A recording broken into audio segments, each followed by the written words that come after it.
veidoju biznesa plānu, man bija salikts viss pa plauktiņiem. Man tik ir krāsnai, tik ir tam, un tu tagad nonāc uz realitātēm. Tu saproti, ka pilnīgi nekas neatbilst tam, ko tu plāno, jo tas nav.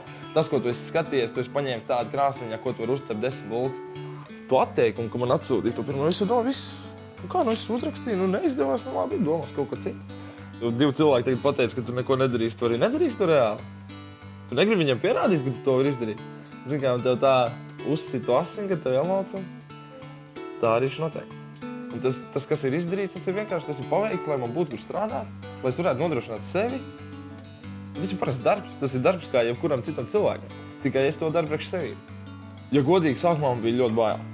Vai nāks, vai nenāks, to nevar paredzēt. Un, kad es sestdien 9 attaisīju durvis, un kad es redzēju, ka cilvēki nāk, un man ir rinda, un man rinda ir līdz durvīm, tur ir 2 varianti. Vai es strādāju lēna kasu, vai tiešām cilvēki gribēja nākt pie mani. 8 mēs varamies vaļā, es braucu jau pirms 8, kad 20 pār 7 es jau esmu šeit. Es savācu produkciju, izvadāju, kur man jāizvadā, tad es braucu uz tejienu.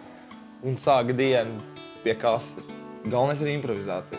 Cepējiem ir dot pilnīgi brīvu izvēli. Viņam ienāk prātā, es šodien gribētu krēmpulku. Krēmpulki. Aiziet, skatāmies, aiziet, viss kārtībā. Neaiziet, ar nekas mēģinājām. Ja tu kaut ko dari, tu kļūdies. Un tu mācies no kļūdām, un tu centies viņus vairāk nepieļaut. Ja es būtu pilnīgi viens, bez neviena apkārtējā, kas man var palīdzēt, es neko nebūtu paveicis. Pilnīgi neko es nebūtu paveicis. Es visiem iesaku, mēģināt. Ja tu gribēsi, tad tu darīsi. Tas jau tā jau ir katra cilvēka iespēja. Nevienas durvis nav cieta. Varbūt tev izdzīs, bet iekšā tu tur tiks un savu viedokli tur pateiks. Un ja tu pateiksi savu viedokli, tur būs vēl kāds cilvēks un kāds cilvēks dzirdēs to viedokli. Ja viņam liksies šis viedoklis interesants, jūs jau būsiet 2.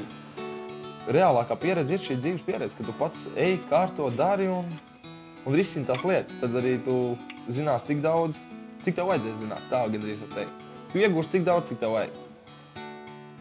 Manas mājas ir aizpildi, jo es arī vairāk pa visām pārējām pilsētām uzsveru savu pilsētu.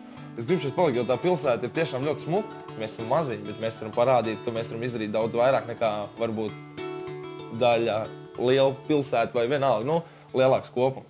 Es pieņemšu, es jūtos piederīgs Aizputei un es gribu darīt, lai Aizputei būtu labāk.